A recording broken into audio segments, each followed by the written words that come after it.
ஒரு சமயம் தெனாலிராமனுக்கு உடல் நலம் மோசமாகிவிட்டது. வைத்தியரும் வந்து பார்த்தார். வைத்திய செலவு நிறைய ஆகும் என்று சொல்லிவிட்டு போய்விட்டார்.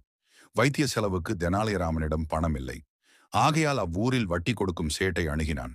அதற்கு சேட்டும் பணத்தை எப்போது திருப்பிக் கொடுப்பாய் என்று கேட்டார்.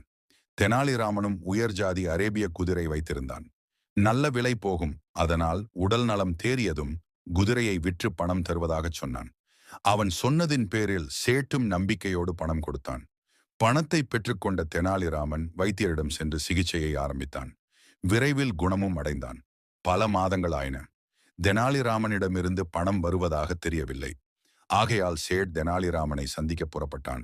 தெனாலிராமனை பார்த்து, என்னப்பா, உடல் குணமானதும் குதிரையை விற்று பணம் தருவதாக சொன்னாயே, இன்னும் தரவில்லையே, உடனே கொடு என்றான். தெனாலிராமனும் நன்கு யோசித்தான். அநியாய வட்டி வாங்கு சேட்டுக்கு பாடம் கற்பிக்க விரும்பினான். சரி, குதிரையை விற்று பணம் தருகிறேன், என்னுடன் நீயும் வா என்று அவனையும் அழைத்துக் கொண்டு பக்கத்து ஊரில் நடக்கும் சந்தைக்கு புறப்பட்டனர்.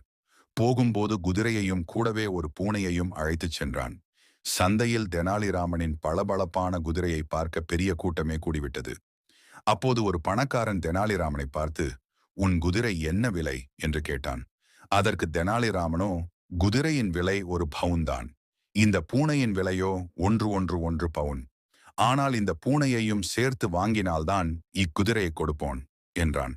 தெனாலிராமனின் பேச்சு அவனுக்கு வினோதமாக இருந்தாலும் குதிரையை வாங்க வேண்டும் என்ற மிகுந்த ஆவலில் 101 பவுன் கொடுத்து குதிரையையும் பூனையையும் வாங்கிச் சென்றான். பின் சேட்டிடம் ஒரு பவுனை மட்டும் கொடுத்தான். ஆனால் ஒரு பவுனை சேட் வாங்க மறுத்துவிட்டான். குதிரை அதிக விலைக்கு போகும் என்று நினைத்து தானே உனக்கு பணம் கொடுத்தேன், நீ இப்படி ஏமாற்றுகிறாயே என்றான். அதற்கு தெனாலிராமன், ஐயா, சேட்டே குதிரையை விற்றுத்தான் உமக்கு பணம் தருகிறேன் என்று சொன்னேன்.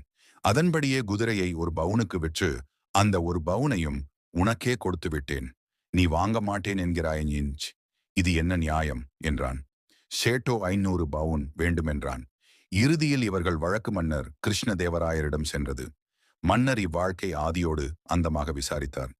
பின் தெனாலிராமன் செய்தது சரியே என்று தீர்ப்பு கூறினார்.